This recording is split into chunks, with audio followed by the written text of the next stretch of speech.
and the educational journey for students with blindness and visual impairment. We are delighted that you're here and that you've taken the time to join us. We have a few housekeeping tidbits to share with you to make sure we're all on the same page. And then we will get started with introductions and the programs. So without further ado, I'm going to dive in. As I noted, today's programming will be recorded and accessible to you post-conference. We will send anyone who registered a recording of this if the tech gods are willing, and we will send this out to you with some additional information after this presentation. Today's programming has captions available. To click the CC box and choose show subtitles. Subtitle settings will be made, subtitle settings will make the font larger and smaller. So without further ado, I am going to move forward with a general introduction and additional details. All cameras and microphones will remain turned off for the duration of the conversation for our guests. The chat is available for technical questions and support, and we'll do our best to support you in those.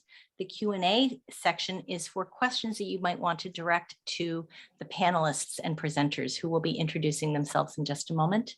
If you would benefit from a copy of this PowerPoint from an accessibility standpoint, let me know, and you can email me, who all of you have emailed before, leslie.thatcher, THATCHER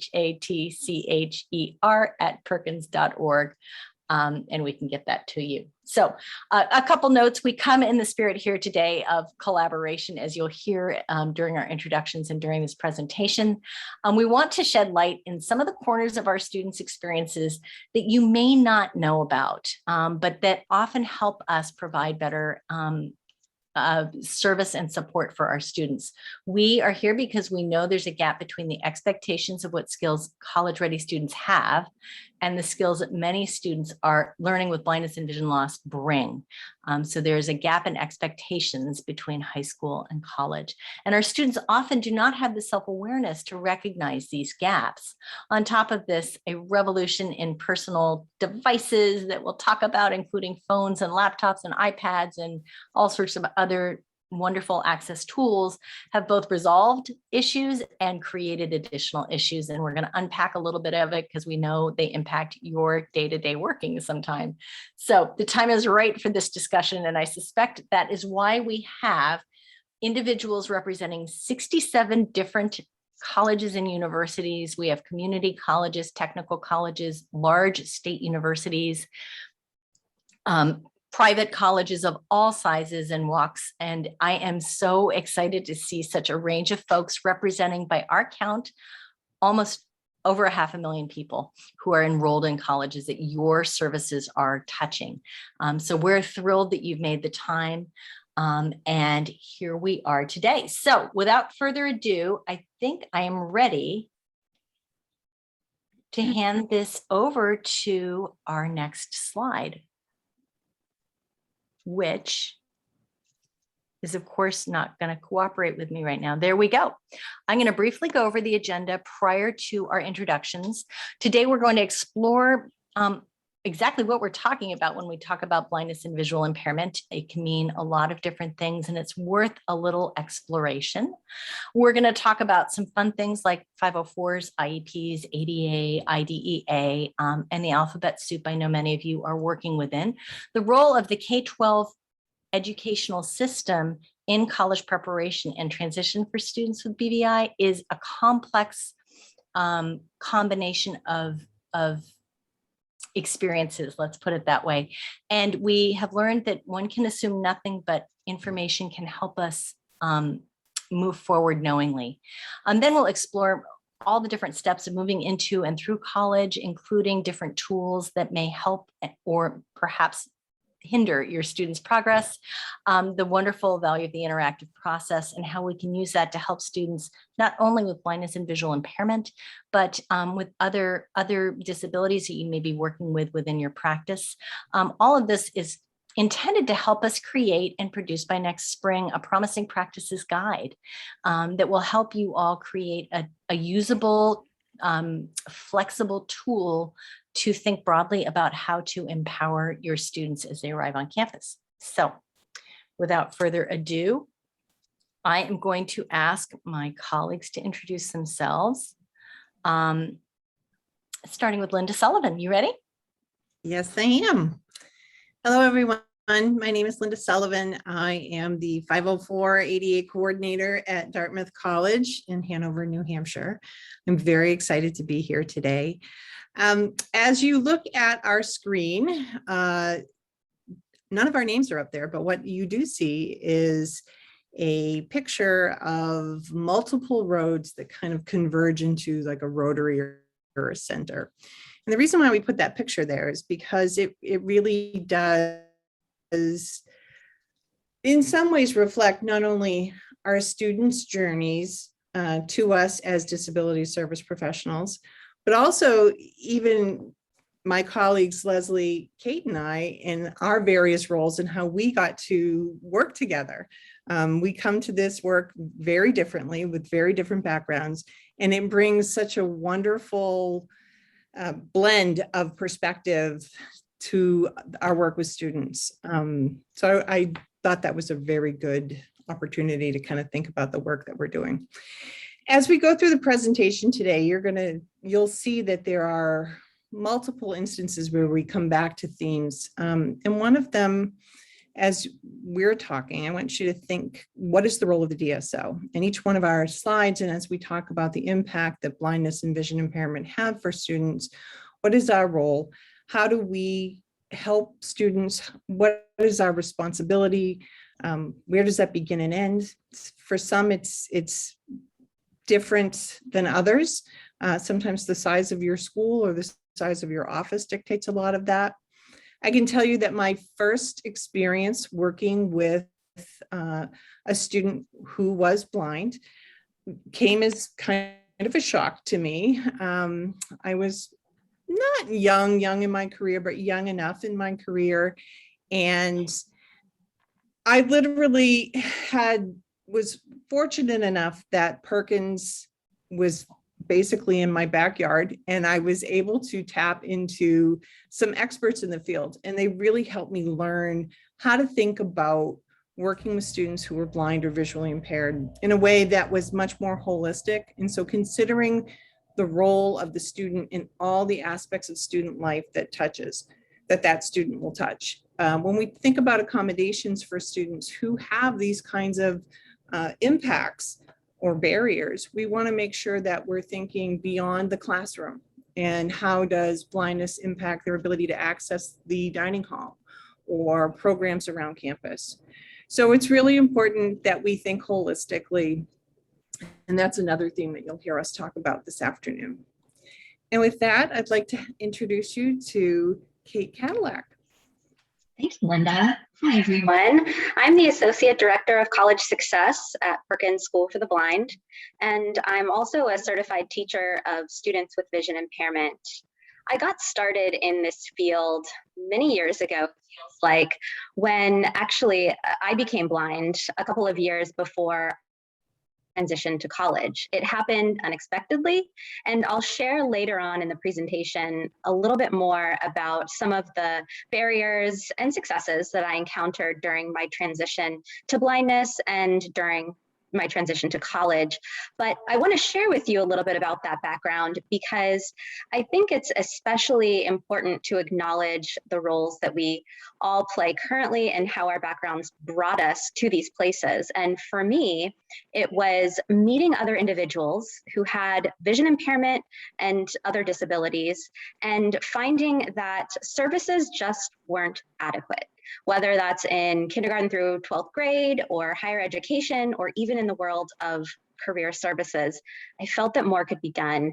And so along the way, I met some wonderful people, including some staff at Perkins. And after teaching in public schools as a teacher of the visually impaired, I came to Perkins as a classroom teacher, and finally ended up in this role as the Associate Director of College Success about 5 years ago. And it's really been wonderful. It feels very full circle to be able to provide support to students and others who are in this world of transitioning to college. So I look forward to chatting with you all more today.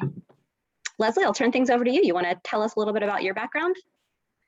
Sure. Thank you so much. So As you can see already, Linda brings one unique perspective, that from the perspective of higher education and college. Kate brings the perspective of a teacher of the visually impaired and a user of the tools and the resources that we're going to talk about today. And I bring a yet different background, and we felt it was important to unpack some of this so you understand the depth with which we've been discussing and exploring these issues and that we want to bring to you. My background is working with typically sighted students in public and private education, K-12, primarily 6th grade through 12th grade, working with them as a learning specialist, as a college counselor, as a dean, and working to understand how students learn, what their journeys are, that their journeys can have bumps and twists and turns, but that with recognition of the strengths that a student has, with appropriate diagnoses and tools and understanding of how students learn, we are better able to serve them and create powerful outcomes for students. I've also had extensive experience working in the college setting in an admissions office, and I've read several thousand transcripts in my day, and have some 30 years of perspective on reading transcripts, interviewing thousands of families, and understanding the journeys that they're on as well. And I think that together, my background as a learning specialist and executive functioning coach and college counselor, Kate's as a TVI, and Linda's as an expert in the field of disability services, bring a unique perspective to this conversation. And we hope that it might provide you all some insight about the individuals that you encounter, and maybe answer some of the questions about, why is this so difficult? Why is this student hitting the wall that they are? I thought they were in college, which I can imagine some of you may have experienced at different points in your work. So without further ado, I am going to move on to our next slide, which is a primer on blindness and visual impairment. That is what the BVI abbreviation stands for. And I think, Kate, you're going to start this one off. I'll take it. All right, sounds good. Thank you. Well, we wanted to give a little bit of depth to the definition of blindness and vision impairment, because oftentimes when people hear the word blind or even visually impaired, they think of one thing. They think of total blindness, which can be true for some individuals, but blindness and vision impairment are actually terms that represent a whole spectrum of degrees of vision loss. And the visual experience of someone with a vision impairment is going to be different from someone else who experiences vision loss, because there is such a wide range in the ways that people see and the degree to which they can access visual information, the age of onset, and many other factors. Vision loss and the factors I've mentioned really play a big impact on different aspects of living, learning, and working. So I'm not going to go through the many causes of vision impairment, but I do want to talk a little bit about some of the leading causes of vision impairment amongst children and amongst adults. So for children, many children who are visually impaired, they can have a cortical vision impairment, or CVI, and that is a brain-based vision impairment. That may mean that their eyes work fine, but there is something going on between the connection of their eye and the visual processing center of the brain. Adults can have CVI as well, but it's primarily a cause amongst children. There are many other reasons that can cause vision impairment in childhood, from trauma to illness and other genetic diseases. The same can be true for adults, but as you can imagine, the age at which someone loses some or all of their sight really does have an impact on so many things, from their access to information in a classroom to their access to concept development in their worlds. So when someone is visually impaired, that really doesn't give us a whole lot of information about what they do or do not see. Again, the word blind doesn't necessarily mean totally blind. It may not even mean legally blind. We often say that visual impairment is an umbrella term used to encompass the whole spectrum. Someone can be blind in one eye.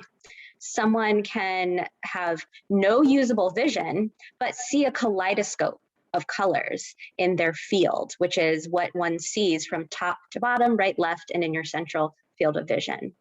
Some people who are visually impaired or blind might have blind spots. They may have a blockage in part of their field of vision that inhibits them from seeing some part. Could be their central vision they can't see, but they have really good vision in their periphery.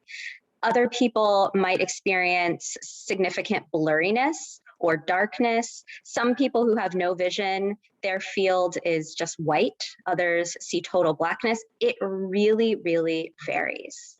And so as professionals in this field, we can't make assumptions about what someone does or does not see. And most importantly, we have to be sure that we're checking in with them to find out how their visual impairment impacts them.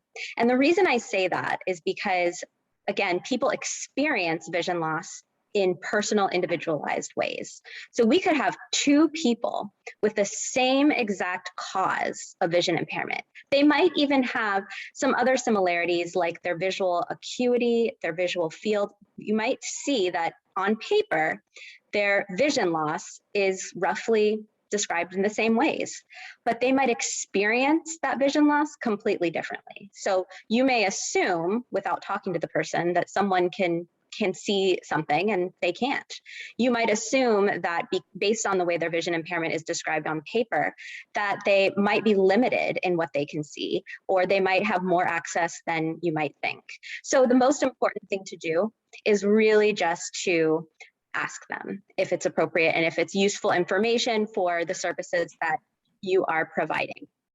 I also want to mention that vision impairment can happen at any age. Congenital vision impairment or blindness refers to vision impairment from birth, whereas adventitious vision loss refers to vision that is lost later in life. So even if a child loses their vision at age 5, that is considered adventitious vision loss.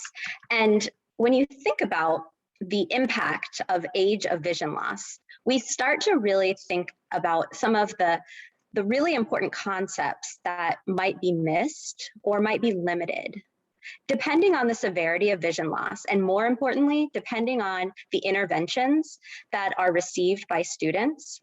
There are some things that could really be missing in terms of concept development. And the way that is seen in high school and in college really might be what we call splinter skills. So we might have students with vision impairment who do remarkably with their academic work. But because of the limitations in their visual observations throughout their life, they may be lacking in some really basic skills. A classic example that I use is a student who gets perfect grades, turns in all their work on time, is just a stellar academic student, but they don't know how to tie their shoes. Or likewise, because of the lack of incidental learning or visual observation, maybe someone isn't really aware of the facial expressions and body language that they use to communicate. Some other factors that I want us to be thinking about today as we discuss blindness and vision impairment have to do with acceptance. So in college, we might assume that 18 plus year olds might be fully aware of how their vision impairment impacts them educationally, personally, and so on. But realistically, knowing now that vision impairment can happen at any age and there's so many causes, actually individuals might not be fully aware of how their vision impairment impacts them and what accommodations they need. They also might be at various places in their journey of acceptance. If they lost vision recently, or if they lost vision much earlier in their life, they might still be grieving that vision loss. So we assume often that students are their best advocates, as they should be. But it takes time to develop the self-awareness, self-knowledge, and self-advocacy skills that it takes to be your own best advocate. And depending on where a student is in their journey of grieving, acceptance, coping with the trauma of vision loss, we really can't make any assumptions. Leslie, I'm going to turn things over to you. Awesome. Thank you so much, Kate. And going hand in hand with what Kate has identified, and as you might have noticed, our slide 4 is a chunky slide. We've got a lot packed into this one. There are also other dynamics operating in a student's life, their family environment, their family's journey in accepting and working with their visual impairment, the family's skill and ability to work within the bureaucracy that exists to support them, both on a state level and in the education environment. And it also, that student is learning in an educational environment that may or may not be particularly skilled at understanding the student's disability or challenges in accessing information and the loss of incidental learning, or they may be operating with some misplaced, I'm going to say, concern for the burdens that this might be putting on that student, and thus, though good intended, may deprive them, our students, of learning opportunities, the opportunity to make mistakes, to then assess how they might adjust their behavior, actions, and reactions to get an outcome that they are more satisfied with. And that's part of why we're here today, is to sort of unpack that stuff that happens even before college that might help you all to understand some of these splinter skills and deficits that may be confusing to you as you're trying to deliver appropriate services in the context of higher education. So I'm going to unpack a little bit about the educational context very briefly. Kate has touched on the impact of the loss of incidental learning for our students with vision loss. And as she has given in broad examples, it can be broad, it can be narrow, it can be impacted by a parent's engagement in making up for that, and or not being aware of how important it is to take a child grocery shopping, for example, or to pick up a prescription, and to help explain what a student may be or their child may be encountering as they go about their day-to-day activities. Even finding the ability to leave the house independently is a skill that needs to be intentionally sort of built up in a family environment where a parent feels safe letting their child out of the house, and that their child has the skills to negotiate and manage their world. Our students, we all know, are going through the K-12 system. Most of our students with vision impairment are educated in their local school in the least restrictive environment possible, which is what we're trying to provide our students. There are some students who do attend a school like Perkins School for the Blind, a specialized school that may work with some students for a brief amount of time. Other students may attend over much of their education career up through grade 12 or up to age 22, as our system allows. Within that system, there are specialized roles that work with students with vision impairment. As Kate has identified, she's a teacher of the visually impaired. This is a teacher who works in the public school system and in schools like Perkins to work with students with vision impairment. And the thing to know about these teachers is they're dedicated, super hard workers, but they're often assigned to several different school buildings, as in across multiple districts in some cases. They're what we call itinerant. And you can imagine the challenges that might bring in. They may meet many different students with many different disabilities and many different profiles, which is powerful. However, having regular, predictable engagement and opportunities to teach our students sequentially and intentionally all of the typical academic skills our students need to learn, and all of the blindness skills, while a student's trying to go through an, air quotes, typical educational tract, is really a tall order, especially when our teachers of the visually impaired may be working with one student who may have multiple disabilities and maybe nonverbal, and another student who is demonstrating real ability and potential to consider post-secondary education, including a 2 or 4 year degree. So that's a huge stretch of knowledge. It's a huge stretch of ability to plan, anticipate, and I'm going to put a big, huge underline across this, underline this next word, backwards plan. right? To work with a student and go, gosh, if this student is on the right trajectory, they need to have these skills by grade 12. And they're in grade 3 right now. This is what I have to do to sequentially build up those skills, spiral review, do all those things while I'm moving between several different school buildings, trying to intersect with general education teachers, create accessible documents, train or support a paraprofessional who may be working with that individual student, engage with the parents, attend IEP meetings. You get the picture. It's a very tall order, and it's a system that what is well intended, but can lead to some of the gaps you might be seeing as you lights might be going off in your minds right now. Oh, that makes sense. So we felt that it was important to understand this sequence. There are other specific service providers that our students have that are usually part of their planning in school, things like orientation and mobility, which some of you may be familiar with if you've encountered a student who needs some support to learn your campus. There are orientation and mobility instructors that are part of a student's life. One of the caveats to understand, though, is that they may not be as much a part of the student's life as we might want, as in they might only see a student once or twice a month for an hour as part of their service provision. And they may not be allowed to take that student off that student's campus. They may only be permitted to work with that student on skills, including crossing unfamiliar streets, key skills like that, but they're only permitted to keep that student on campus. They may not be permitted to drive that student other places. They may not have the time to do that.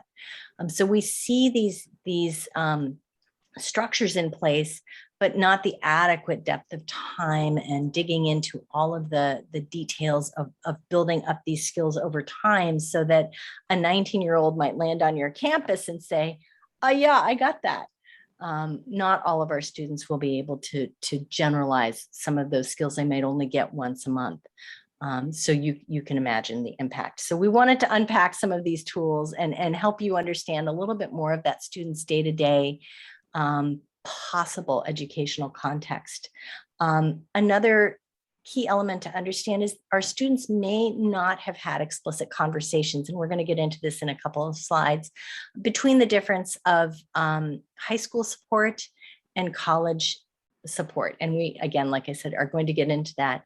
But there is a state structure that exists to support students if they choose to engage in it. But sometimes those important conversations about, all right, we got to move towards independence here, my friends, gets missed, or it's difficult to coordinate that across so many different spheres of influence in a student's life. And we know often young adults, as they're trying to create their own sense of identity and independence on their own terms, often aren't always the most receptive partners in this learning journey. So there are just the developmental needs of an adolescent don't necessarily change when we have a student with a vision impairment. Those are some of the big points I wanted to hit. The one other final thing I wanted to point out was that today in higher education, as some of you may know, in public education, there is the guidance counselor structure and the advising about college and what do you do after high school has diminished in terms of the number of people that are available to support students in making thoughtful, well-informed, timely decisions. We know that our culture wants answers, and we are all compelled as human beings to want to present a sense of certainty and confidence. So when a young person is asked in 9th or 10th grade, what do you want to do when you graduate from high school? We know that many of our students are like, I don't know, but they want to have an answer. So often the go-to answer is college. And when a student articulates that, we know a whole sequence of events comes along with that, but sometimes not the corollaries such as academic planning, raising the bar in terms of expectations for student output, acknowledging whether or not a student is in a modified or a college prep or an advanced curriculum, and so on. And so there are a sequence of gaps that may evolve over time because of systemic barriers that may or may not have been explicitly described to any of you, but may help you be more aware of why a student may not have an answer that aligns with demonstrated behavior, performance, engagement, and taking advantage of some of the resources that you're presenting them. This also ties into the wonderful advent of technology and so on, that your students may or may not really be able to fully engage with in a way you might expect. So with that, I'm going to hand it back over to Kate to talk about primary and secondary disability. Absolutely. I was going to say this is a bit of a curveball for some people because we've defined blindness and vision impairment for you. We've talked a little bit about the structures in place, and all of the things we're talking about today mostly have to relate to blindness and vision impairment alone. But interestingly, and what might be kind of intuitive to some of you and might be a surprise to others, is that vision impairment has a high comorbidity rate with other disabilities. In other words, some students with visual impairment have additional disabilities. So what really kind of puts a challenge in front of educators can be when, maybe they get a student with a vision impairment for the first time who also happens to be dyslexic or who also happens to be on the autism spectrum disorder. And so vision impairment, hands down, is often labeled as a student's primary disability. That's just the way it is. I have not in my decade of teaching ever been able to understand why that happens, but commonly, whenever a teacher hears that phrase, the student is visually impaired or blind, that becomes the main thing they think about, are concerned with, and want to help accommodate for. But really, the vision impairment might be the student's secondary disability. Perhaps the student has another, might be neurodiverse, and they might have a social deficit or challenges with their relationship management or their access to learning in some way. And it is that disability that might really have more of an impact on their learning and experience of life than the vision impairment. And so as we encounter students with vision impairment, it's also important to recognize that there might be additional things going on. And to add to the fun, it's often very difficult for practitioners to diagnose additional disabilities on top of a vision impairment, because there are many reasons, but one such example is with reading. The average person, when they think about reading, they're going to think of print. They often don't think about Braille or reading with text to speech, or reading through listening, as I like to call it.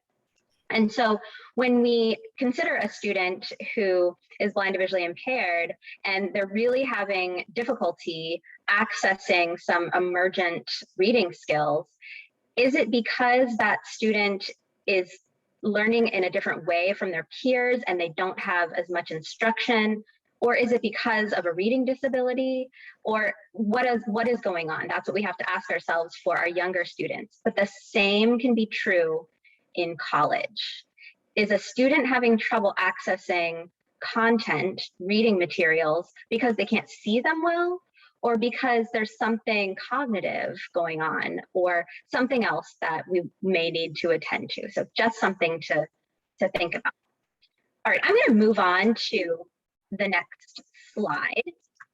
And what we really want to be thinking about here is that high school and college are very, very different, especially when it comes to the laws for individuals with disabilities, the rights and responsibilities that they have, as well as the rights and responsibilities of the educational system. In a moment, we're going to get into a little bit of depth with the differences between the laws.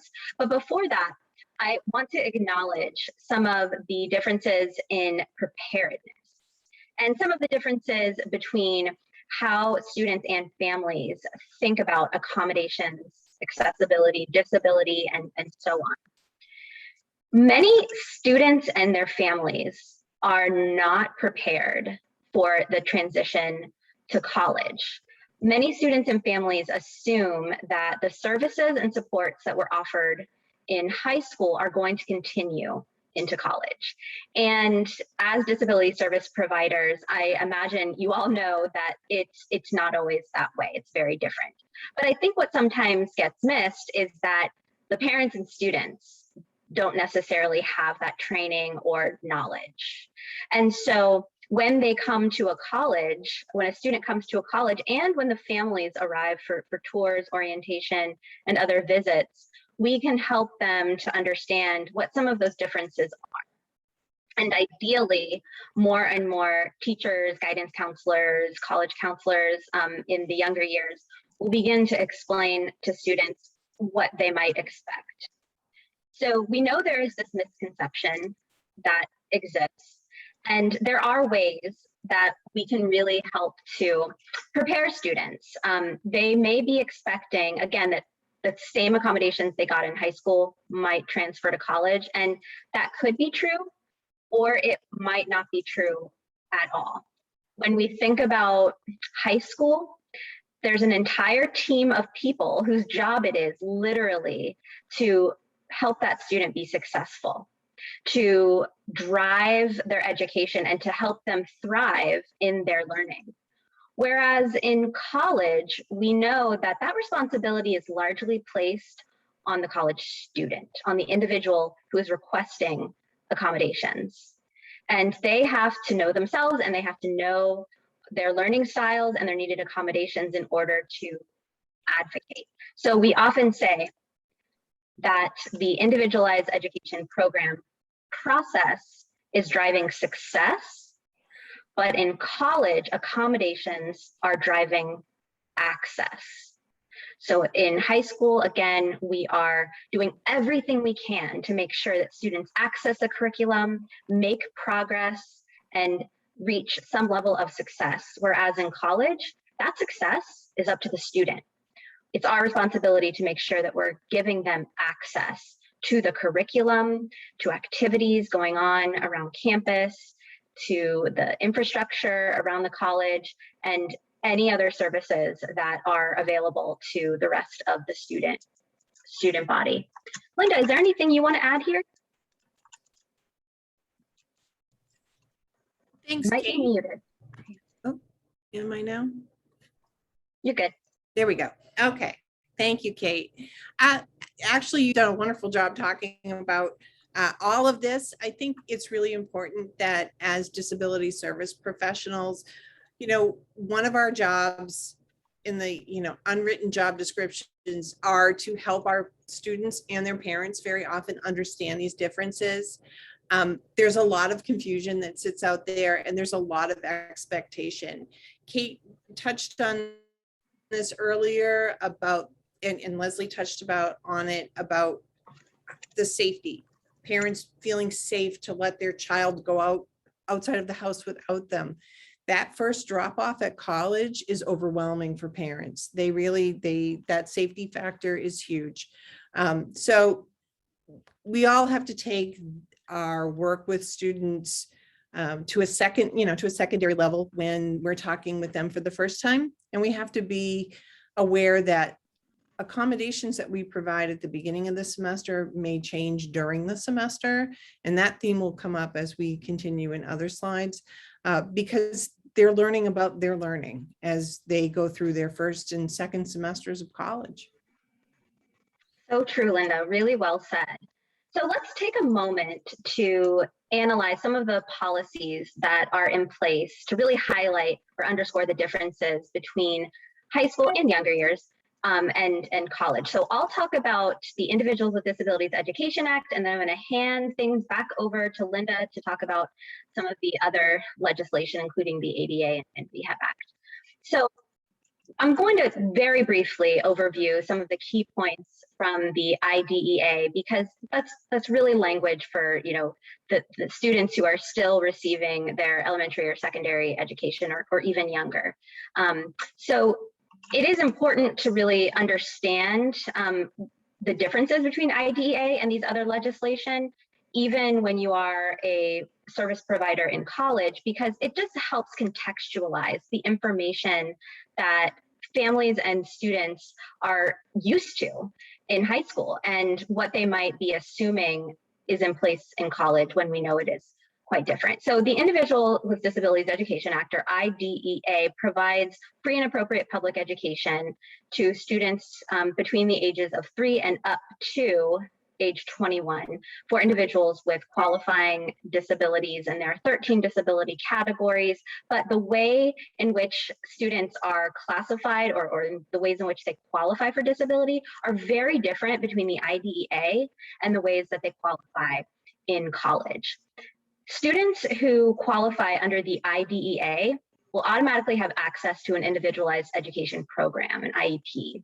And through that process, again, the team of people who are in that student's learning support network, it is their job to identify how the student learns best, how we can support them, how we can attend to gaps in their learning and access and address them as efficiently and successfully as possible. It places a lot of the responsibility on the school, on the teachers, and in the district and school leadership.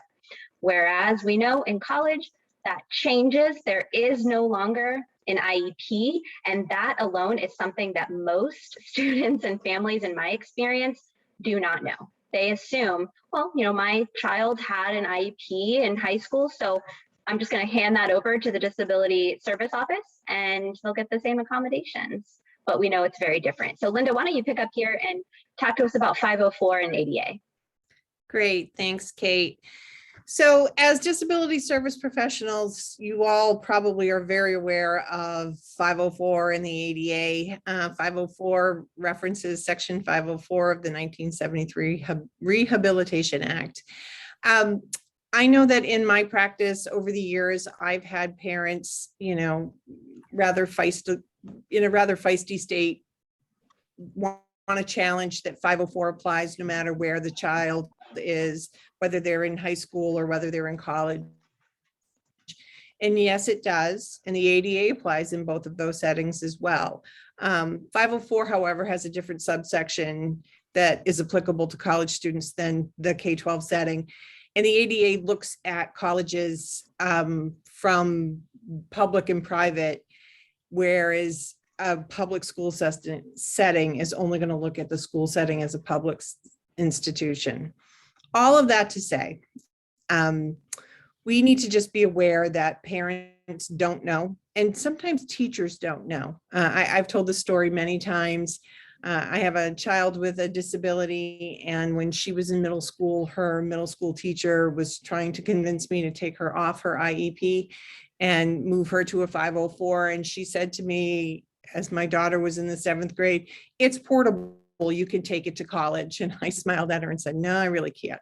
You know, and so we kind of learn through doing. And so having those conversations with parents and helping them understand the differences are important. There's a big difference between an IEP and an accommodation plan. An IEP is a driving document that talks about what the student must do in the course of an academic year. What are their goals for learning? All of those success-driven components. When we're talking about accommodation plans, that's not what we're looking at. We're looking at, how does the student access the environment? What are the barriers? How do we remove those barriers? And then once those barriers are removed, obviously, are they able to have the same opportunity for success as their colleagues? Again, not something that is probably unfamiliar to all of you, but something that is well worth keeping in mind as we finish up this presentation today, because these laws do eventually come back around as we're thinking about accommodations and what our roles are. Again, I'm going to come back to this theme of, what does the disability office do for students? And each institution may have a different look at that, an expanded version versus a very strict version. And we'll go into more of that. So with that, we're going to go over to the next slide. I think that's me. And I'm going to turn it over to Leslie. Yeah, awesome. Thank you, guys. And that's a great segue.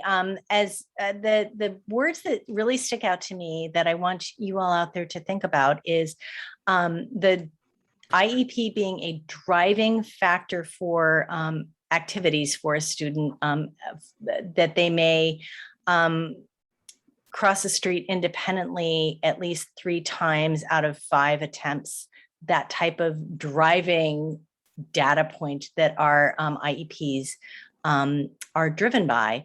Whereas, and so that's the locus of control in that is, it's kind of with the student, but it's very much with the adults impacting that student's life.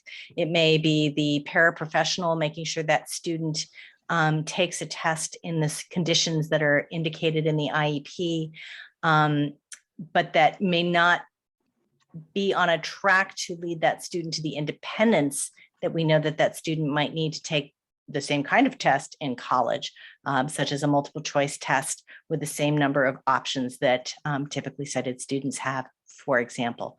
So when I think about that, my learning specialist and executive functioning coach hat goes on, and Linda's already alluded to this.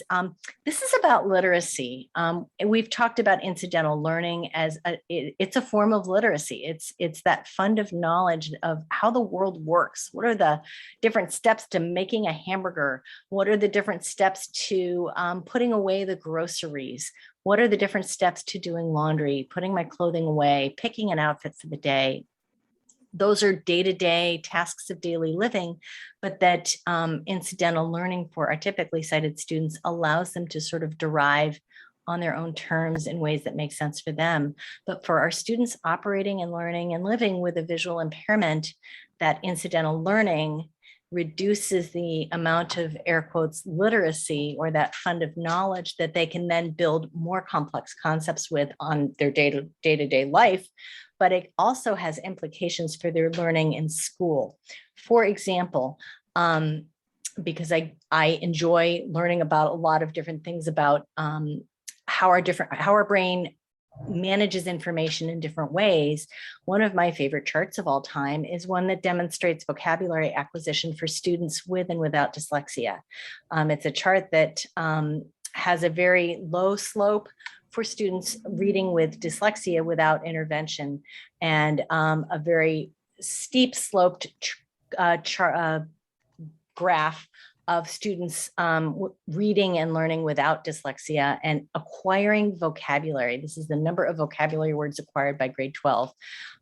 So the point being that students who don't read a lot and aren't able to decode those words derive meaning and additionally more complex concepts as they get older are challenged to build their vocabulary and thus more complex ideas, right? And students who are able to access and work with more and more complex vocabulary, do word attacks, start to break down words, guess at words, speculate with more complex sentence structures and more advanced reading, have the ability to access more and more complex ideas.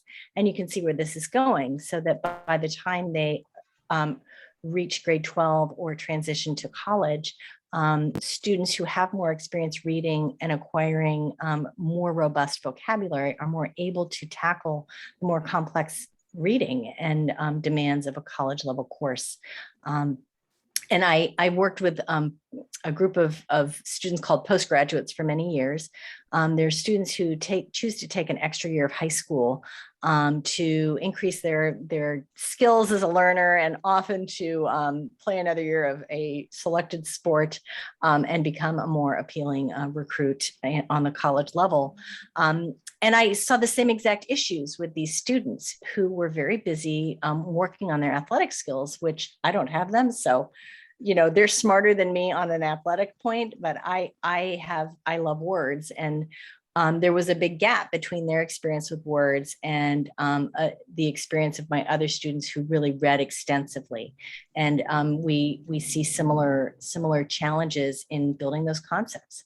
That then challenges our students to write with more sophistication and do things with information, just not remember information. And there's a wonderful writer out there named David Conley who wrote a book called College Knowledge, and he unpacks this concept extensively in that book. I highly recommend it if any of you are intrigued by this issue.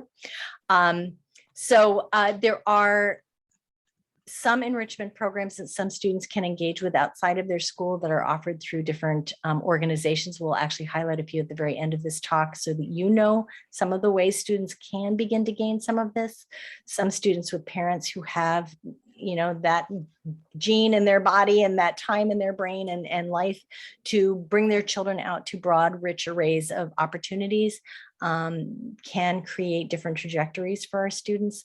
But the key thing here to understand is that your students may be arriving with gaps that may be invisible to you now. They're admitted to the college, and those gaps aren't necessarily revealed in their grades. And I think that's really the takeaway I want you to have. It is not any one person's fault, but it is the reality of where some of our students are arriving is that gap in literacy. So with that, I'm going to pass it on to, I think, Kate. To me, yeah. On to and Thank into you. college. Yeah, that's great. Thank you, Leslie. When a student is going to be starting college, there are so many things to think about. That is a blanket statement, regardless of whether you have a disability or not. When you have a vision impairment, especially, there are some additional things that you need to think about well before you first step foot on a college campus.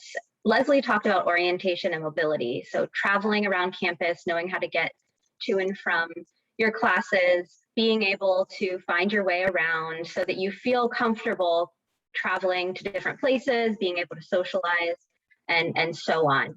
And so the question of mobility tools is a common one. Students wonder if they used a cane in high school, will they continue to need it in college?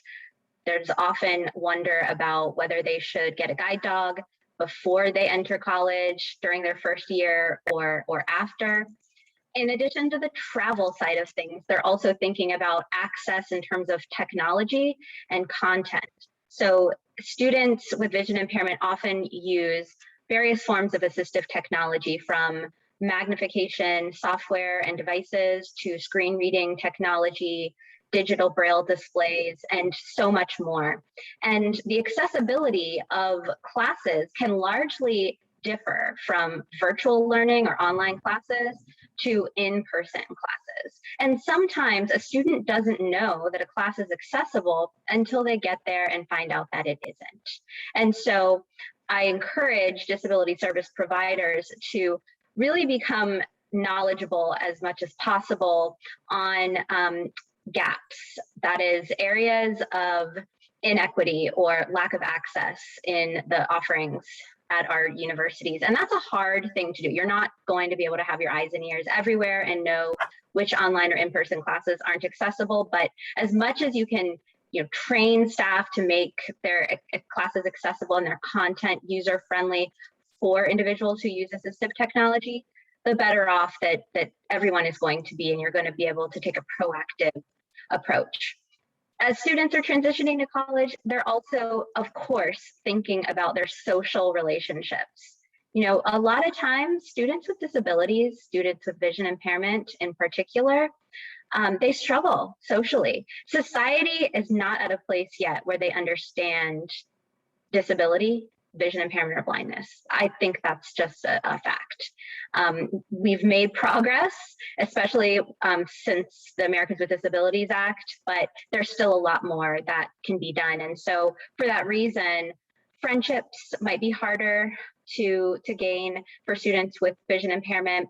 Again, the limitations with their access to visual observations might hinder them from developing relationships. When you think about your own social connections, when you're out walking on the street, you see someone, you look at their facial expression, you make an automatic observation or judgment about that person's emotional state, whether they're friendly, whether they're approachable, or whether they're somebody to stay away from.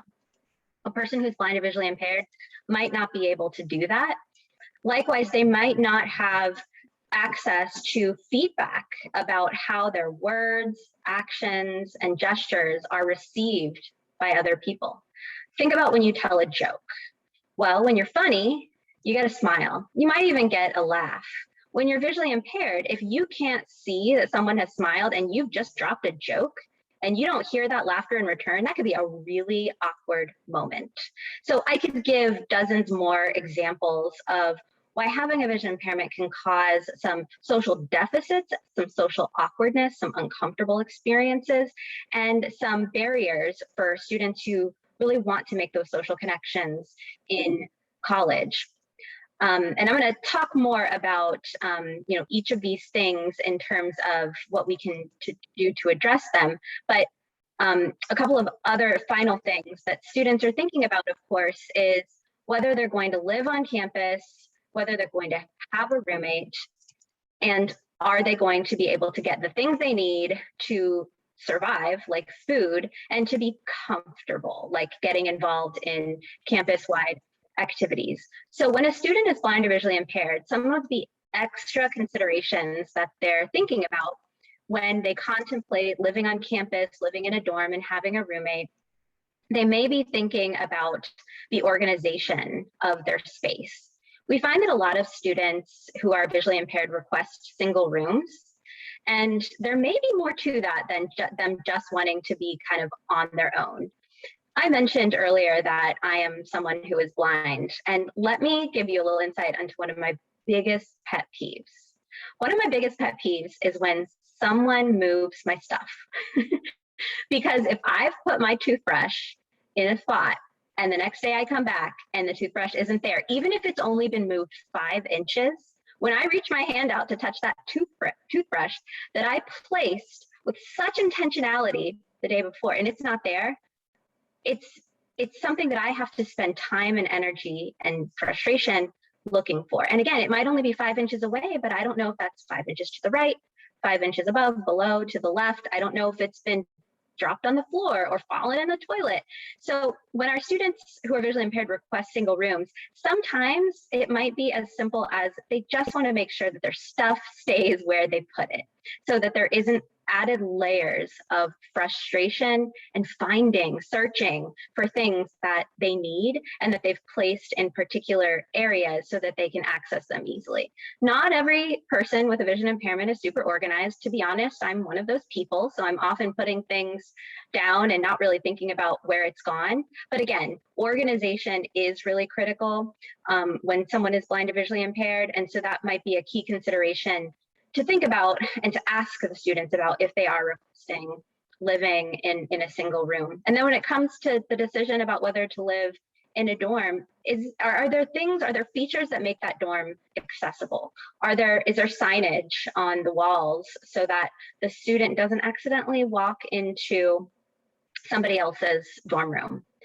Are there other things that make the student feel like they really belong there? Like if the RA is having a meeting with the floor, are they passing out handouts that the student who is blind can't access? So all things to think about. Now, very quickly, I just want to share a little bit about my personal experience. I'm only one person, and the community of people who are blind and visually impaired all have different experiences, backgrounds, stories about their days in college. But working in this field, being a TVI, working with students in our college success program for several years, I will say that some of my experiences are quite representative of the typical student with vision impairment who graduates from high school and goes on to college. So there's just a couple of things that I'm going to share. So for me, as I said, I lost my vision very suddenly, totally and unexpectedly a couple of years before I transitioned to college. Now, I was assigned in public schools a teacher of the visually impaired who was responsible for making sure that I not only had access to the curriculum, but that I was as successful as possible, and that I was really making progress in my learning. So this person helped teach me Braille, taught me to use a screen reader with a laptop, taught me how to just navigate the hallways and find my classes. And I really think that this person was hugely beneficial to me. Most students with vision impairment or blindness have a teacher of the visually impaired, and they do great work. But I believe that there is a problem with the system. High school in general does not always prepare students with vision impairment for the differences when they go to college. So for me, in the summer leading up to my freshman year of college, I was fully prepared with my IEP to bring it to the Disability Service Office to tell them, just take a look at this, you'll know what I need. And so I started my classes. I had no idea what I was getting myself into.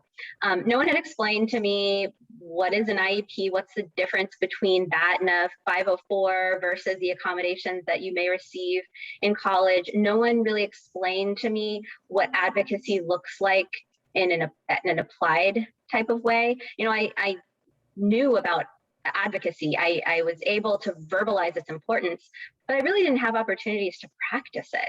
So in college, when I went to my first class, it was sociology, and I was in a classroom with about 400 other people. I couldn't find my seat. I couldn't keep up with what my professor was saying. I certainly couldn't see or otherwise access the content that was being displayed on the smartboard in front of the classroom. And what does that equal? That equals or leads to a student feeling very discouraged and like they don't belong. But we can address that. We can help prepare them for that transition, even if it's the first day or the first semester of their college experience. We can be, as disability service providers, we could be the people who provide them with that information and resources. It's not too late to help inform them about how to advocate, not just what advocacy is, but how to do it in appropriate ways with the various people they're going to meet across campus, including but not limited to professors, potential employers, and even their peers. We also have a responsibility to help inform families and parents especially about these concepts, because just as the students transitioning to college are thinking about things like how the student's gonna find the dining hall, whether they're gonna live on campus, are they gonna be able to make friends, should they take online or in-person classes, should they get a guide dog, should they use a cane? Parents and families are thinking about these things too. And if we have easily digestible resources for them and have open conversations with them about what the college experience is like for students with disabilities in college, then everyone's going to feel so much more confident about what's to come. Linda or Leslie, do you have anything to add? This is Leslie. I actually do, and it's sort of backing up, but it's also addressing the technology gap a little bit more. And because I forgot to mention it in my prior slide, and I think it's important to mention, one of the things that we have discovered in our work within College Success has been that often our students are not getting the technology training on access technology tools, in addition to all the other things that we've discussed that they need to learn through their high school experience, that the teacher of the visually impaired is expected often to deliver that. But that is a very tall order, because it's such a complex set of skills to teach over time that it is difficult for a TVI to keep up with those skills. So what we've learned is that for our typically sighted students, meeting Common Core expectations for technology standards that all states have, they're done learning about technology by 4th and 5th grade typically.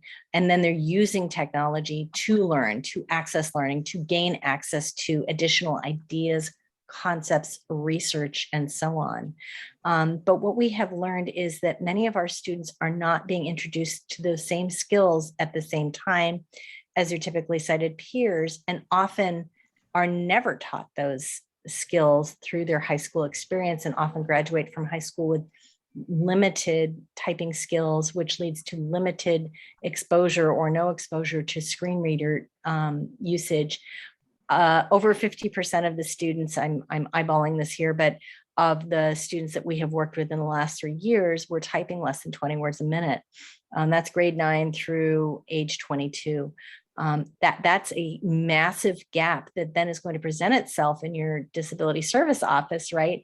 As a student who thinks that they have what it's going to take these classes, and yet do not have the skills, except perhaps on an iPhone, a smartphone, to access even your learning platform, much less writing a paper, reading 75 pages a week, and so on. So that gap is important to understand as you're providing these things, that student may or may not even understand that they don't have similar skills. It's something we're trying to address. One of the things that we're going to send you is our technology competencies for college readiness, to unpack for you a little bit about the range of things our students need to have enough time to learn. So on that, I'm done. Linda, you have anything else to add? Yes, I take do. on? Thanks so much.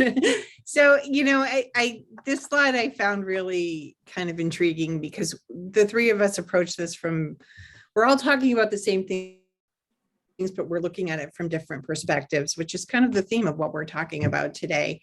When I look at this and I think about students moving on to and into college and thinking about access and inclusion, the three decisions when we break it apart for seniors, online programs, residential programs, commuter programs, but these are all the areas that we're going to be thinking about accommodations in, right? So in an online environment, what technology do they know? What technology is compatible with what you have? Does anyone at your institution have the ability to suss that out? Where the communication, how is that happening in an online platform for students who are visually impaired or blind? Sometimes it's simple, sometimes it's not. The social interactions online learning is very visual in nature. So the social cues are often missed.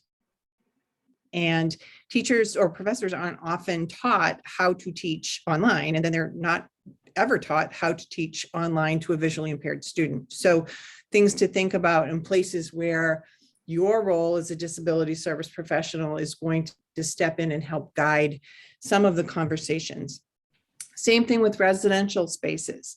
The roommate issue, does that qualify for an accommodation? Most often it does, but housing is short. I've never been to a campus where housing wasn't an issue as far as having more students than they had beds, with the exception of one. And, that's an issue, right? What happens in the dining hall? How do we accommodate students in the dining hall? Because it's more than just walking through and getting dinner. What if that student also, that blind or visually impaired student, has a food allergy? How do we give them access to menus in advance and still give them the option of choice every single day, like every other student on campus? Again, social. Kate was talking about the hall meetings, or the flyers that get pushed under students' doors. If you can't see the flyers, it's a safety issue. And if you can't see the flyers, you have no idea what's going on. Same thing for commuter students. Wayfinding. Does your campus have good wayfinding? Many do, many do not. And so those are things that you want to be thinking about if you have a student that's coming onto your campus, and who do you talk to? And we'll talk a little bit more about that in a few slides to come. And then guide dogs. I mean, we've talked about service dogs in this field for a very, very, very long time, along with ESAs and, everything in between. And we still struggle, our campuses still struggle with animals on campus, and how do we be respectful and inclusive in that space? So again, I'm looking at this from the accommodation perspective, and I think those are pieces that as professionals we want to carry through in this conversation. Awesome. Thank you, Linda. I think we're going to move on. This is carrying on. This next slide will be brief, I think, but just to highlight, even as a student arrives on your campus, I'm thinking of the phrase into, through, and beyond. That's really the conversation we're having. Into all the K-12 experiences, through is something like the tour. They're kind of moving into your space, but not quite yet. And Linda's talking about the beyond, once they're in your space on your campus, seeking whatever classes or potential degrees that they're seeking. But taking the tour, we added here because it's a rite of passage for many students, but it often requires more thought than perhaps even any of us on this call had given it. Was it inclusive? Was it accessible? How was the student learning the things that they needed to learn, or directed appropriately to the disability service office by the tour guide? And speaking as a person who trained tour guides for longer in my career than I care to admit. That's a tall order to get your tour guides to answer that question appropriately and direct your students appropriately to the disability service office or whatever it is called on your campus.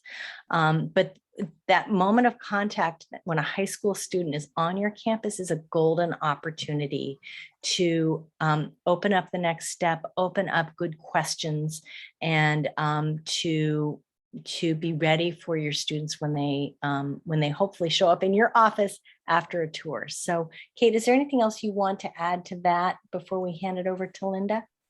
No, Liz, I think you captured it well. So we'll move on to the next slide about taking tours on campus.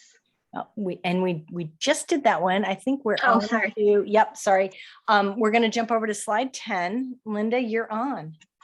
Okay, well, so now it's decision time for that student, right? They've applied, they've received their letter, they've taken the tour, and they've chosen your school, and you get notified, hopefully far in advance, right?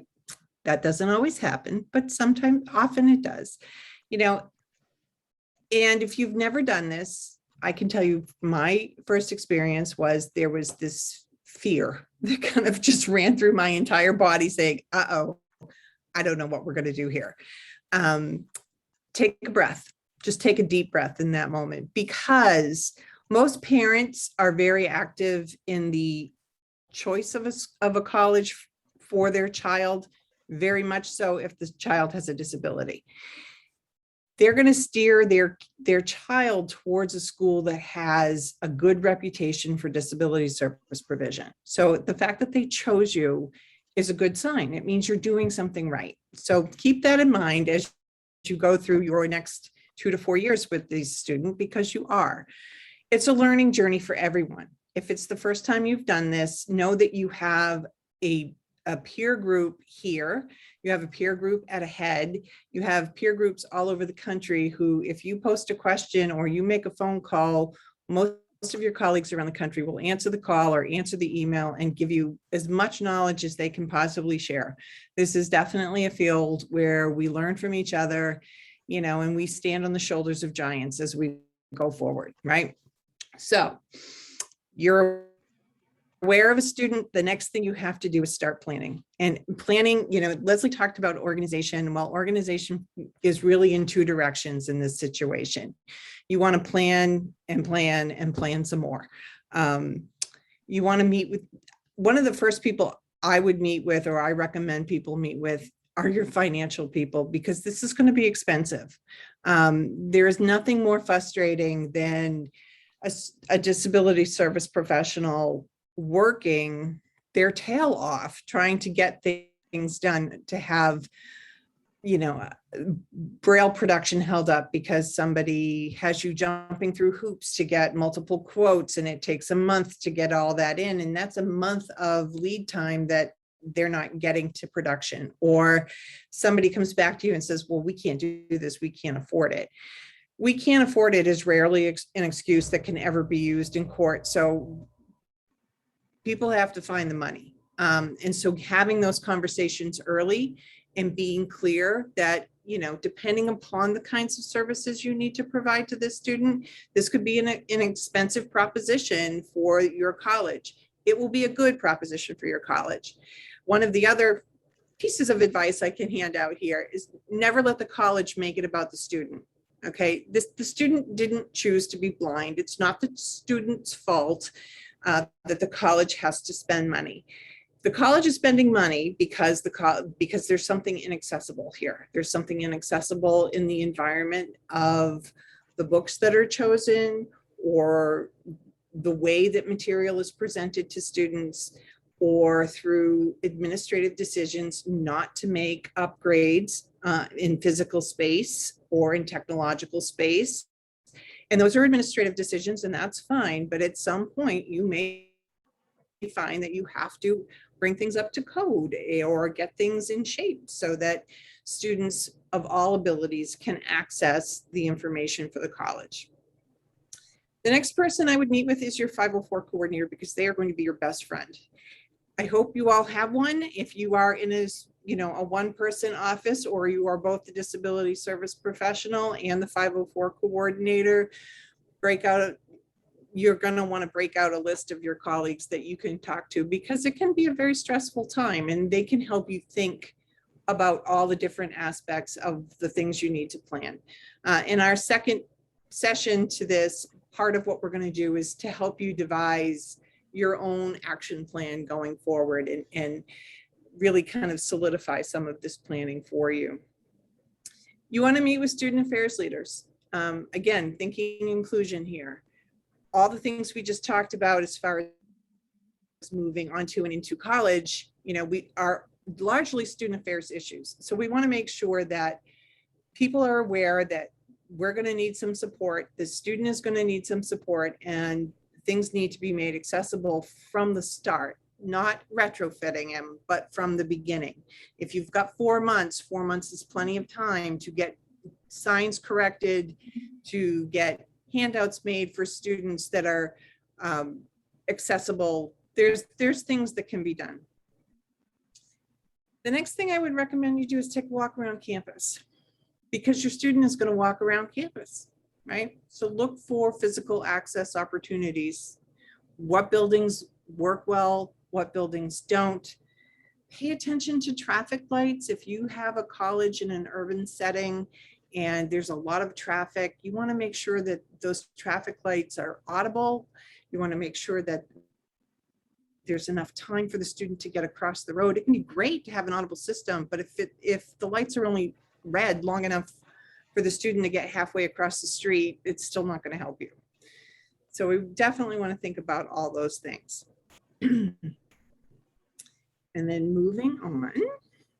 Something, Linda, can I add something real quick?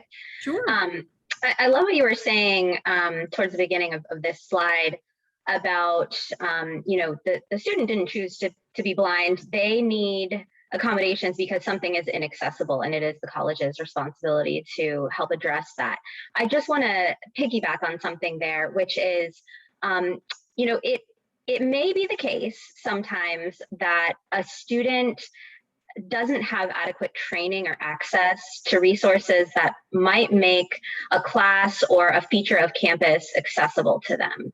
So if a student comes to you and they're blind or visually impaired and they say, well, I can't access this book, it's not accessible. Typically the first response of disability services is to find a version that is accessible, right?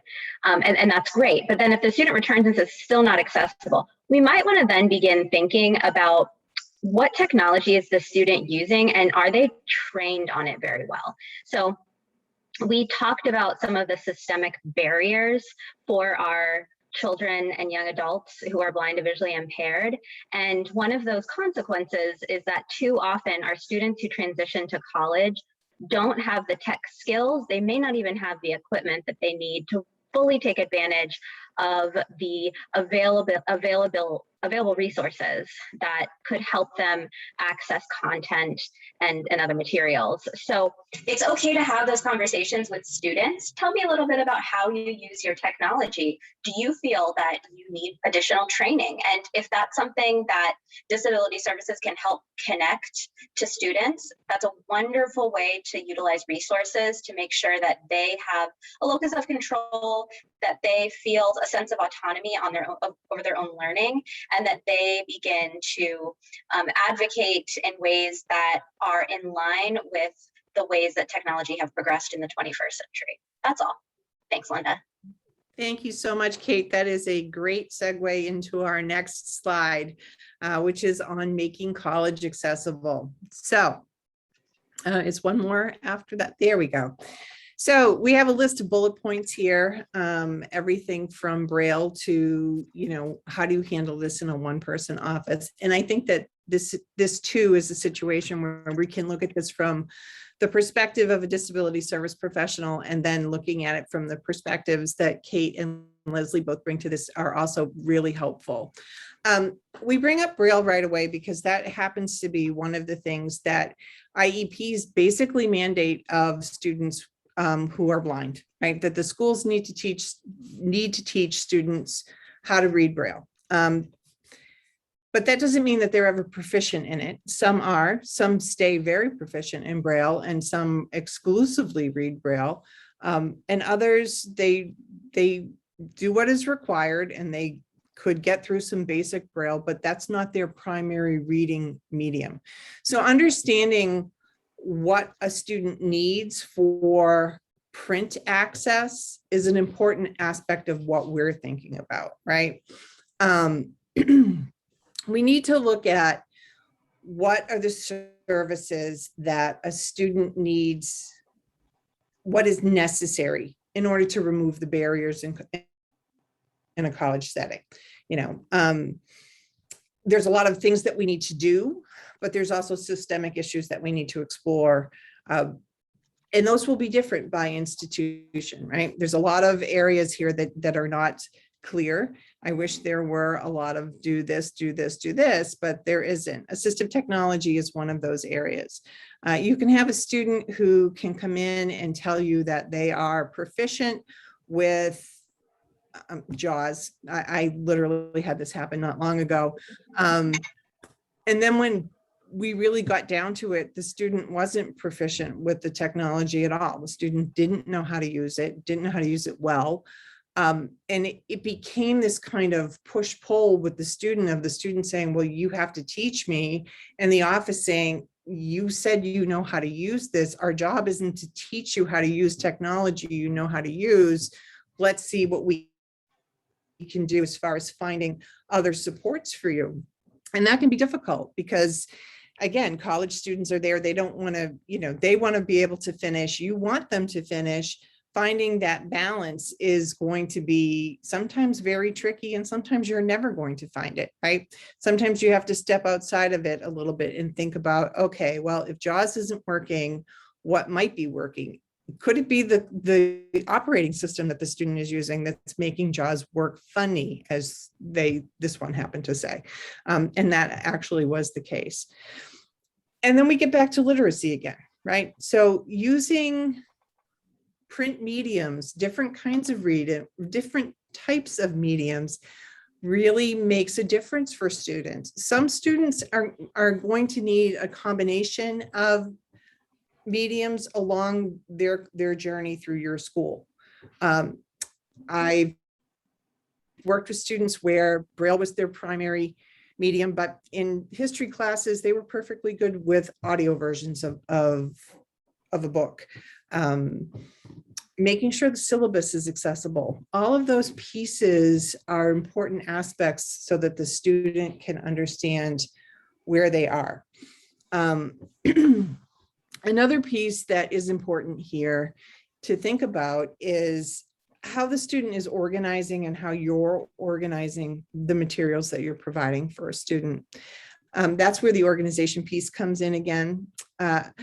When a student reads Braille, Braille comes out usually at a rate of about 7 pages of Braille to 1 page of typed material. So if you think about it, one Braille textbooks can take up 3 or 4, think of a paper box, the paper you copy paper box. That could all be the material for one course for a student. And you're going to want to devise with the student a label system that the student can understand and will know, because they're not going to be able to see each edition and how those editions come together. So those are all little pieces that we want to think about when we're talking about making college accessible for students. Another piece to think about is just the physical aspect of helping students get around campus. Orientation and mobility services can be really difficult, right?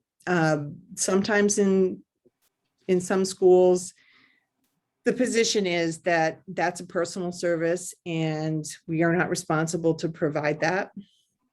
And that is true if your college is accessible and has excellent wayfinding. If your college does not have excellent wayfinding, sometimes orientation and mobility services, O&M services, are actually the accommodation for lack of good wayfinding. So, you know, how you situate those things is going to be very specific. You also want to be aware of how early you can get a student on campus. Sometimes, you know, right now, for example, with COVID, it's hard to bring anybody onto campus, much less bring them on early. But having a student learn O&M in the midst of 20,000 undergraduates is not really all that simple. So being able to give them access to the campus earlier can make those first days a little less daunting. Vocational rehabilitation, or voc rehab, is another one that comes up a lot. People think that it's a universal statement that voc rehab is available to all students, but it isn't necessarily. And I'm actually going to have Kate talk a little bit more about that, because she understands that system much better than I do. So I'm going to turn it.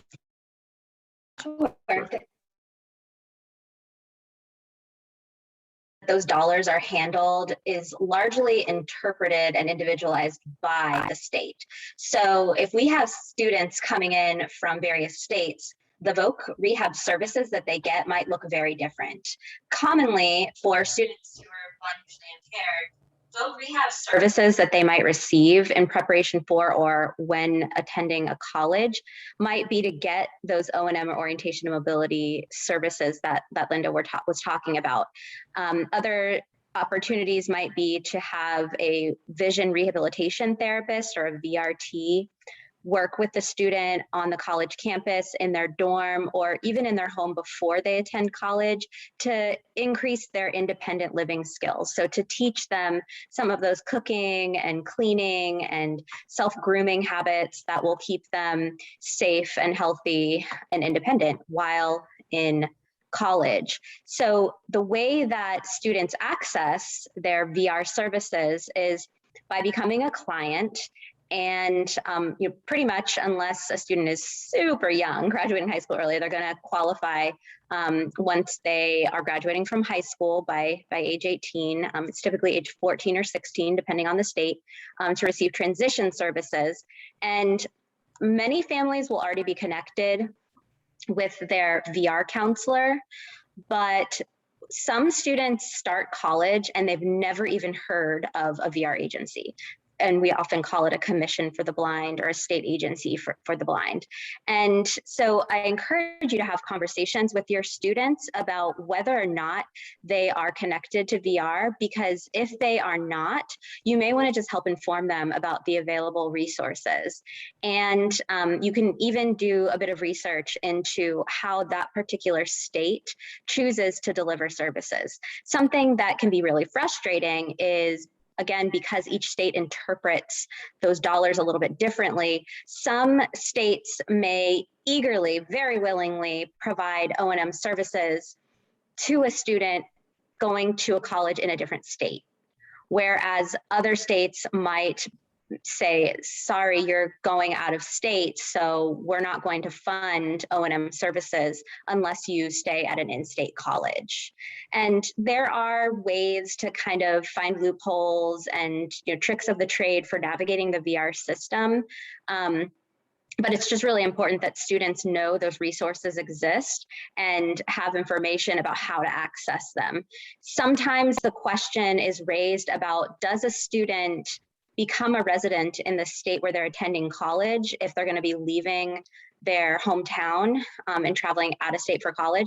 They might wonder if they should establish residency and transfer their case or become a client with the VR agency in the state where their college is attending. And there can be benefits to that. For example, in that same example where the O&M is being provided by some states and not in others, it's typical that a student would receive O&M services if they're attending the college in the same state where they are living. And so in some instances, students may have a choice to move to that state, become a resident, and then transfer their case from their current state to the next one. An important note is that an individual cannot have an open case with more than one VR agency at a time. So a case needs to be completely closed in New Hampshire before one opens in Massachusetts or really any other state. And so that can be frustrating for the students and for the college, as we just want to make sure that the student has access to independence and has access to understanding how to get around their campus and develop the skills they need to be as independent as possible. And it can be held up a little bit by some of the bureaucracy with the VR agencies. But ultimately, they really are great for resources, for information, and for helping provide training, technology, and even funding for colleges for students who are attending in and out of state. Awesome. This is Leslie. Thank you, Kate. We knew once we got this deep into this presentation that we could go on and on for each one of these slides, could be a whole presentation. I'm going to move it on to our next slide because it may answer some of we've gotten some wonderful comments in the chat and in the Q&A. And some of you may be going, oh my goodness, how on earth are we going to do this when there's so many invisible gaps and lack of awareness of the gaps even, and how do we figure this out? And because of the work that Kate and I have done in College Success and the collaboration with Linda, we've been able to create a few tools and just some awareness of some of these issues. And so when I talk about it's a golden opportunity when a student's touring your campus or dropping by your office as a junior, I am not kidding. I'm a big believer in planting seeds and letting them germinate. And so we really do want to focus on that. So Kate, you were going to start out this. You want to dive in? Yeah, I'd be happy to. So when a student arrives to college, they may have assumptions about how they're going to access the campus, how they're going to access information and materials for their classes.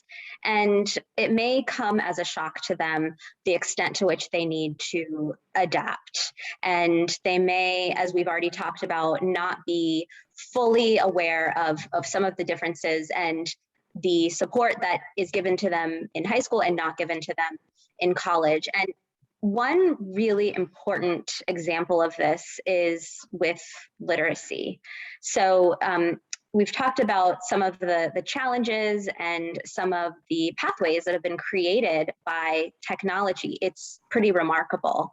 There's so much assistive technology out there to give access and independence to students who are blind and visually impaired. But there is often an assumption that by the time a student reaches college, they know their technology and they know how they learn. In other words, when it comes to their reading medium, they may say that during high school, they preferred large print.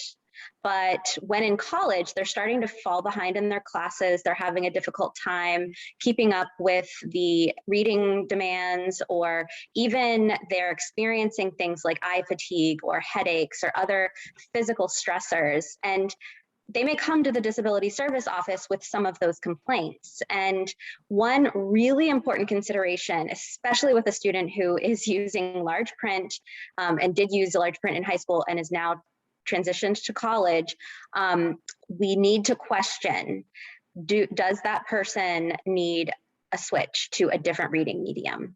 And that may sound very strange to people because the student may have spent their whole lives learning one way, receiving information visually through large print or magnification. And because reading demands increase exponentially in college, they might need to transfer to being able to access information through listening. And I will tell you that is not a skill that comes overnight. And so if this presentation were for teachers of the visually impaired or others working in high school, middle school, I always encourage practitioners to make sure that students are equipped with access to more than one reading medium. And in college, we may need to help students understand how they access information best in the current setting, because they may be used to one way and they may have to adapt to another. And as Linda said, while it might not be our job to teach them. We can certainly be a source of support by connecting them to resources, and if nothing else, just helping them understand that they may be falling behind, not because of anything other than the information has increased, or the frequency with which they need to access information, the amount of information that they're now accessing has changed in some way. And so we just need to help them be prepared and get trained. And so there's so many resources out there to help with that, from online resources to virtual technology instructors who can provide a range of training on different tools. So that's something to think about. And there are many approaches for how we can do that, but I think something that's very important to keep in mind is to have these conversations with students with a whole lot of compassion. As we know, transitioning to college is tough for anyone. And for students with vision impairment or other disabilities, it is a time when their self-awareness is increasing so much. And even if they're very comfortable and have adapted well to their disability, the situation has changed. Life is different. They're encountering novel situations that maybe they haven't had to face before. So a student who was once confident and who could easily explain their needed accommodations may have some challenges now in deciding, differentiating between those things. So Leslie's putting some things in the chat about equipment, and Leslie, do you want to kind of talk about the things you're? I'll quickly address it. Yeah. A couple of our guests have mentioned the disparity in preparation, but also some of the gaps between school districts that may be better resourced than other school districts. And we have certainly encountered that in the Compass program. For example, we did a technology intensive this year with 4 of our students, and encountered students with equipment that was not matched to their access technology needs from a laptop perspective. I'm talking mainstream tools versus specific assistive technology, such as a Braille reader and so on. None of these students had typing skills. They were typing under 20 words a minute. None of them had Braille access skills. They were perceived of themselves as low vision, and therefore did not have robust Braille skills. So their access to information was severely limited. And our direct service program really helped us see this very clearly. We are going to send to you all 2 of our tools. I alluded to one, the technology competencies for college readiness, and the college readiness checklist, that are both conversation starters that we created to specifically address this, addressing that under-resourced issue. That is a big, extremely complex challenge that we are trying to begin to take on among very complex stakeholder groups. But we are dipping our toe in the water. And honestly, if there's anyone in this call who's moved to join, please let us know. But I will pause on that. I will comment on the one bullet point in this, ability and grit. That's, I think, part of the message we want to give you as I look at the clock and realize we have 20 minutes, that the things that we're talking about require that our students find in themselves a sense of grit and persistence, resilience, and reasons for being in college that are far more than just an easy answer to someone who asked them in 10th grade. And that's part of the conundrum that we have right now. Is that we haven't presented our students with those opportunities to practice and explore resilience and grit because we haven't given them these tools yet to go and wrestle down a longer, more complex paper, a longer, more complex reading, encounter that eye fatigue or physical fatigue or inability to develop ideas into a coherent and organized paper and get feedback on that. And so our students arrive often lacking what we are assuming they're bringing, and that some of our typically cited students can, through their inferential learning or incidental learning, infer and then figure it out. Our students have gap upon gap, and that's part of why we're here today. So with that, I'm looking at two more slides. Do you think we can move on to that, Linda? Or do you want to make a comment too, and then we'll move on to our next slide? You know what? I can cover it in the next slide. So we All right, rock and roll. right on. All right, so I'm going to move on. All right, it's all yours, my friend. All right. So Leslie's talking about gaps. And as you've all undoubtedly figured out at this point, we have lots of them. The work that I have been lucky enough to do with these two wonderful women have really helped highlight for me and for the people that we've worked with over the past couple of years, how many gaps in the system really do exist. Thinking about that from a disability service professional.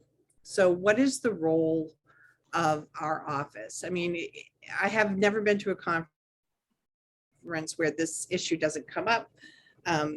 We really need to understand, and this will be institutionally specific, right? So you need to align the mission of your college and your office together so that they meet student needs. So what I mean by that is if you are in a college that has a lot of student supports and the issue or the charge of your office is solely to provide accommodations, then some of this extra thinking needs to be brought to someone else whose job it is to do those things. How do we support students beyond the accommodation? Is it the role of the accessibility office? Personally, I think it should be. It's definitely an expanded role that many offices have taken, but some colleges are still very much the accessibility office or the disability office provides accommodations, and that's all that they do. And other supports are found in other offices in student affairs.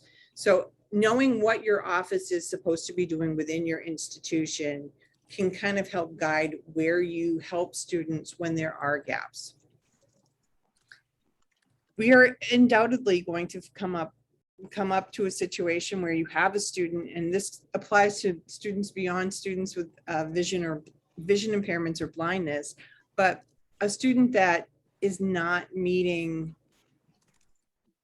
their abilities are not meeting the demands of the college, right? And so none of us as disability service professionals want to be the ones to say to a student, this just isn't working.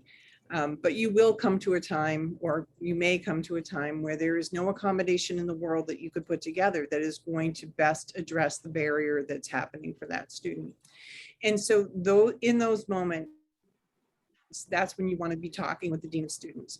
It is their job to tell a student that things aren't working, that there are issues that are beyond the role of the school, not yours. You don't want, that's not a conversation you want to have ever, because it just puts you in a place of liability as well as the school.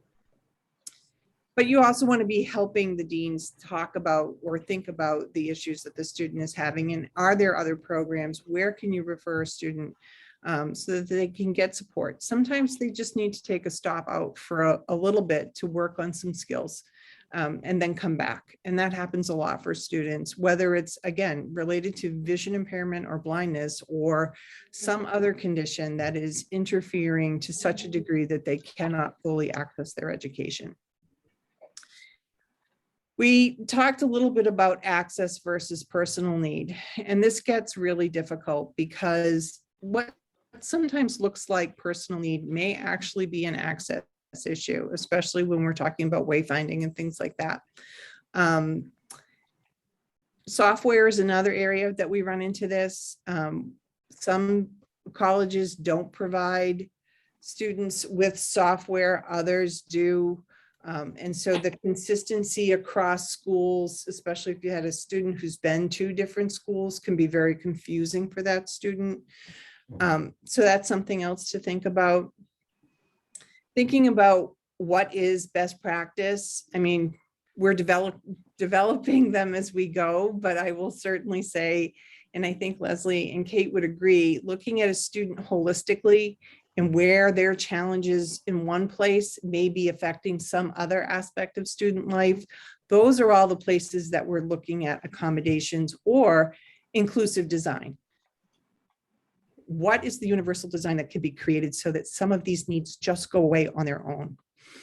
Timeliness is another one. Students can have we all know, have a hard time reaching us in time for us to provide the right accommodation. There's nothing harder than the student who shows up 2 days before class and suddenly you have the responsibility of creating a whole course that's accessible in Braille, so those things happen.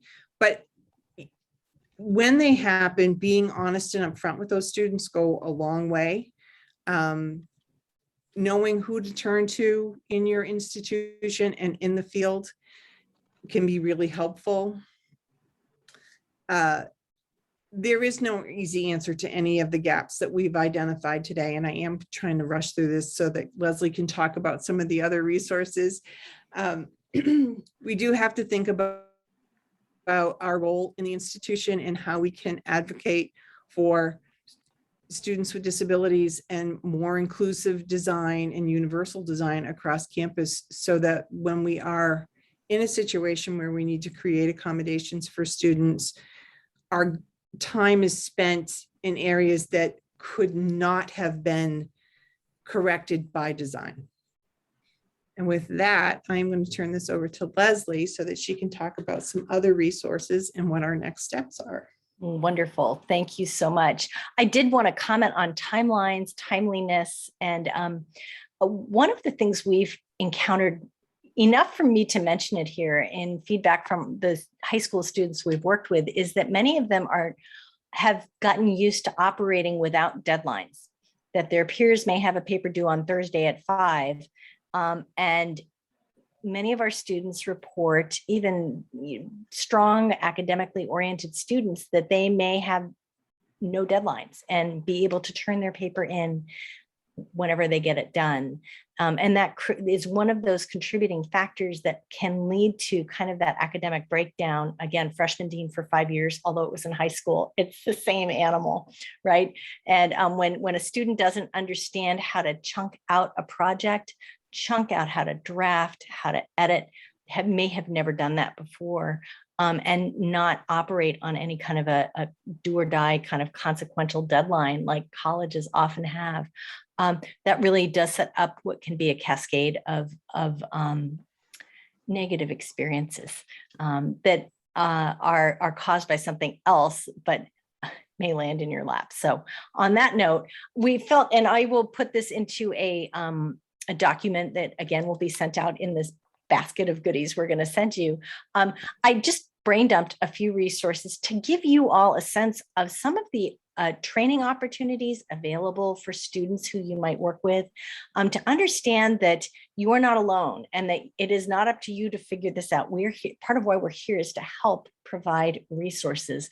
There are programs like World Services for the Blind, the iOS Network up in Maine, Visions in New York, and Lighthouse Guilds have different types of both residential, online, in-person day programs, both for high school students and adults. The National Federation for the Blind has training programs such as Blind Inc., which happens to be in Minnesota. They have another program in Colorado and another one in Louisiana. And state VR agencies often have in-state go-to places in Massachusetts. There's Carroll Center.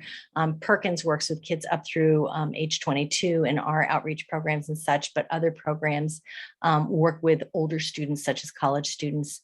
There's also career skills programs, such as National Industries for the Blind, and a new program they've just launched. Even our Perkins has Career Launch, which gives concrete, specific, job-specific skills and coaching. And then there's support for students who are in college, such as Learning Allies College Success Mentoring Program, which is a wonderful program of current and recent college students, and some curriculum that's available to students through Learning Allies website.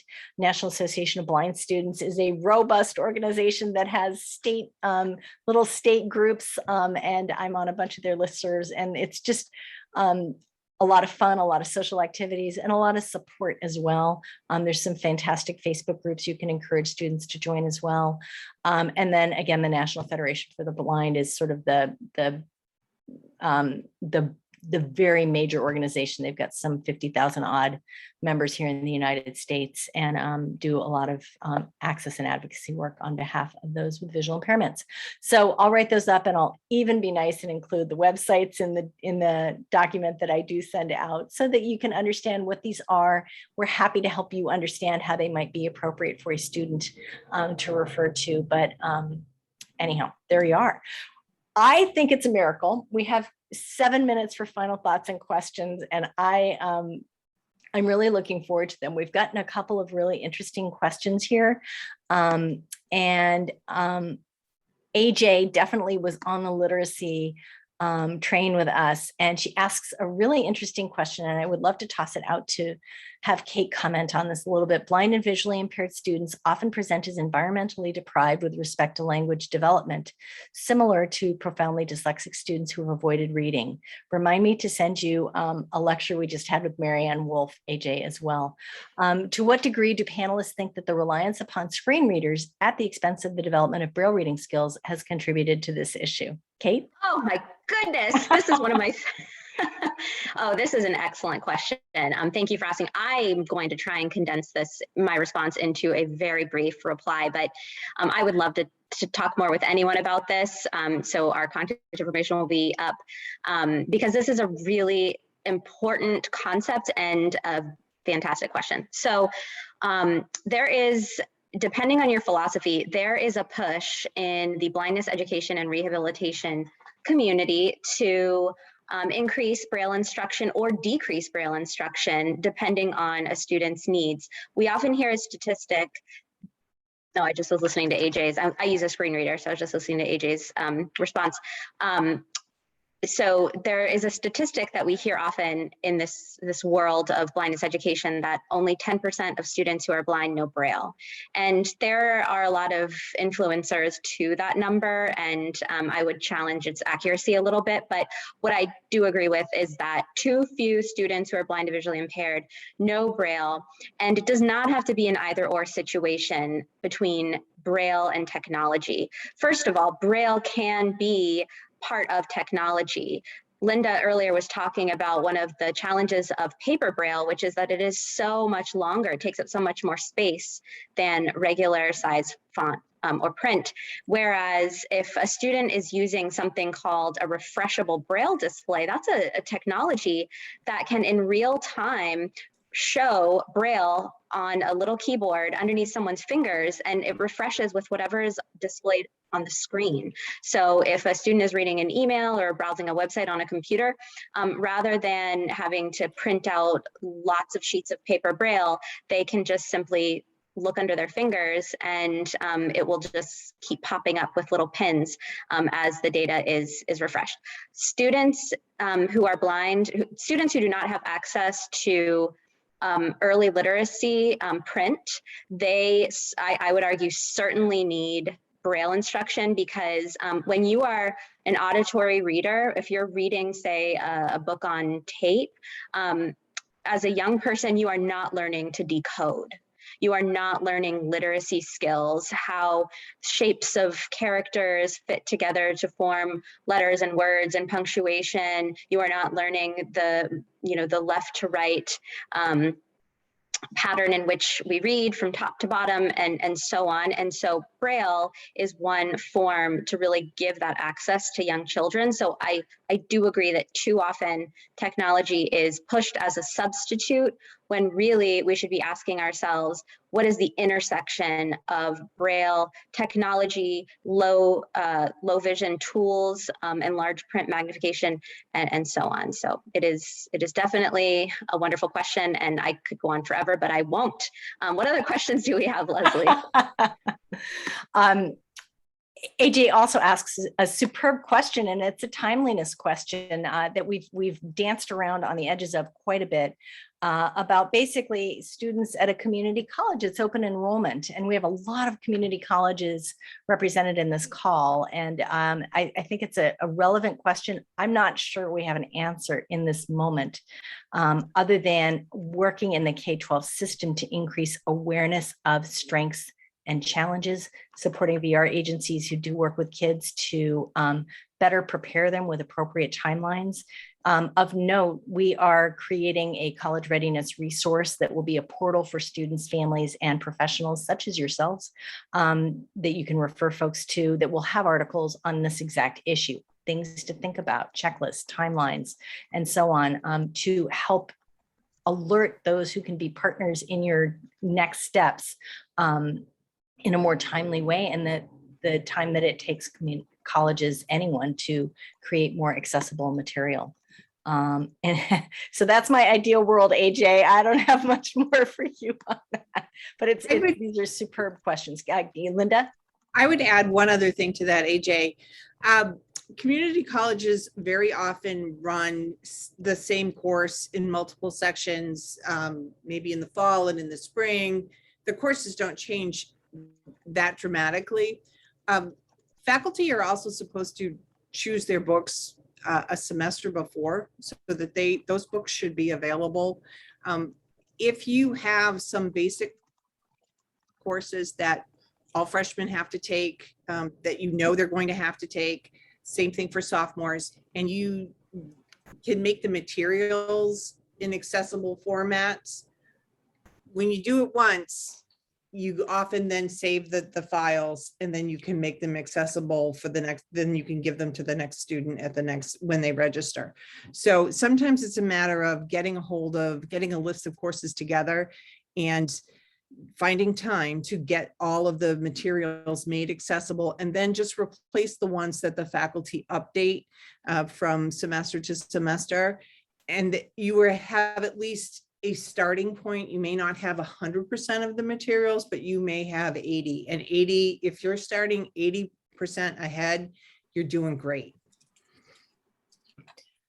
So with that, we are hitting 4:59.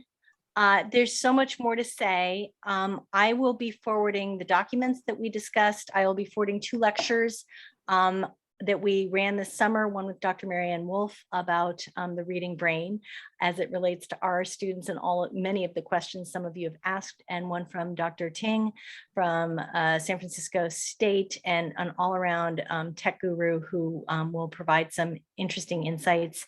This is a conversation that does need to continue, and we are so grateful to have you all here.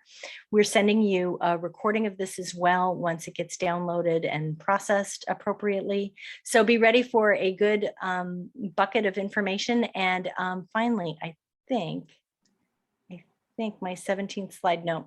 We will be doing workshops in September, and you'll have information about how to register for that too. It will likely be a Google form where you can sign up for one or both of the dates. We're here to support you to unpack this some more in your unique institutions. And so that is, and then we will be working to create a guide that will be available next spring. So we urge you to keep the conversation going on. Thank you for joining us today. And thank you to Linda and to Kate for joining us, and our colleague Cynthia for helping us as well. We're really grateful you were here.